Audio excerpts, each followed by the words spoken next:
Hello dear students, again Vinay is here to welcome you in the class of Physical Education and Sports Science।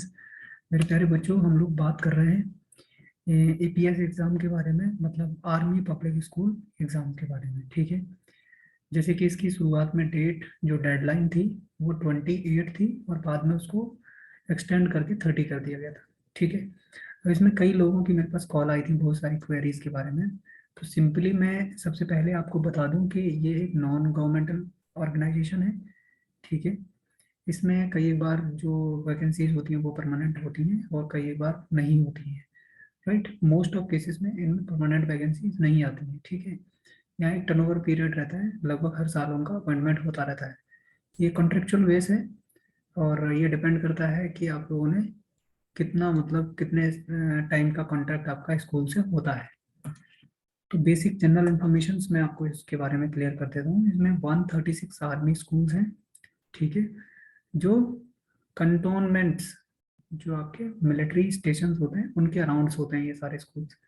ठीक है, दूसरी important notice बात ये कर लीजिए, the exact number of vacancy will be available in the respective schools.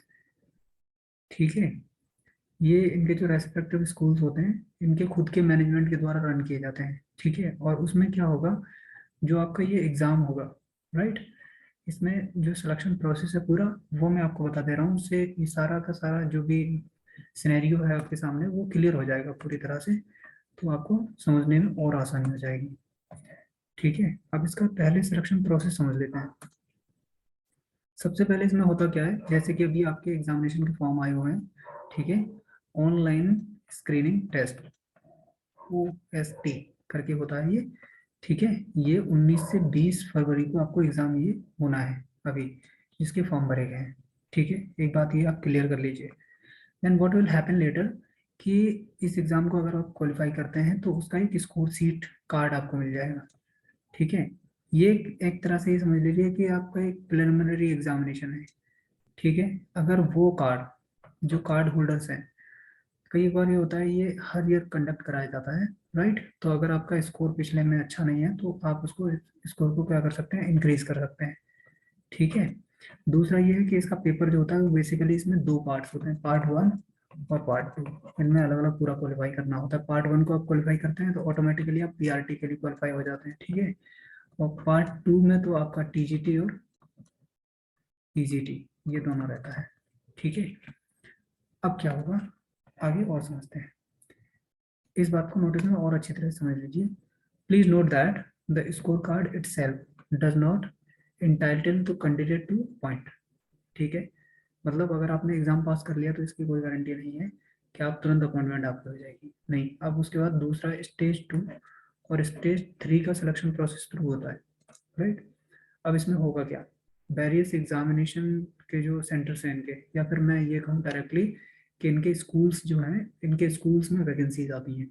उन vacancy में जब आप अप्लाई करेंगे तो उसके बाद क्या होगा, आपका एक इंटरव्यू प्रोसेस होगा, दूसरा evolution of teaching skills and computer proficiency test होगा।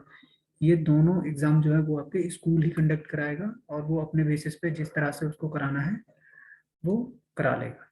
ठीक है, उसके बाद इसमें बहुत ज़्यादा आपकी कोई इन्फॉर्मेशन है नहीं, यहाँ चलते हैं। फिर आता है आपका ऑनलाइन स्क्रीनिंग टेस्ट। ठीक है, जो इस साल का 19-20 फरवरी होना है। लिस्ट ऑफ सब्जेक्ट आप देख लीजिए जो नीचे दी हुई है, अभी मैं उसको और क्लैरिफाई करूंगा।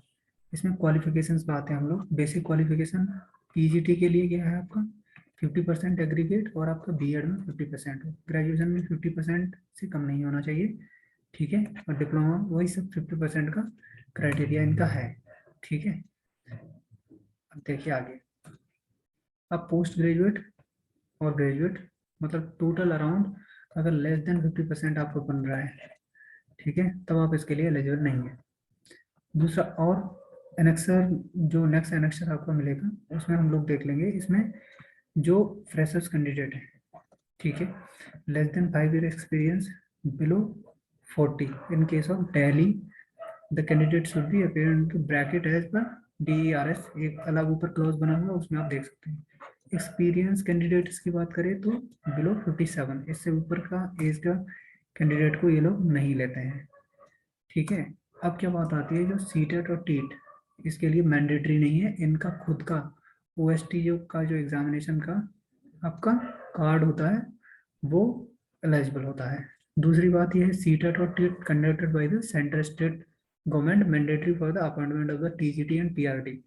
Those not qualified for the CTET and TET but found fit in other aspect may be considered as appointment on the vacancy which may be on the ad hoc nature till attainment of the qualifications। ठीक है, ये depend करता है कि अगर इसको जरूरत है तो वो आपको ले सकते हैं टेट और सीटेट के क्राइटेरिया पे, पर ये फिक्स नहीं है। इनका जो ओएसटी एग्जामिनेशन होता है वो ही रिलायबल मानते हैं। अभी ये कुछ डेट्स दी हुई है, मेथड्स दिए हुए हैं। सिंपली बात यह है कि इनका ऑनलाइन एग्जामिनेशन होना है, उसके बारे में इन्होंने यहाँ पे बताया है। रजिस्ट्रेशन का आपको मालूम ही होगा कि आपने भर दिया होगा फॉर्म।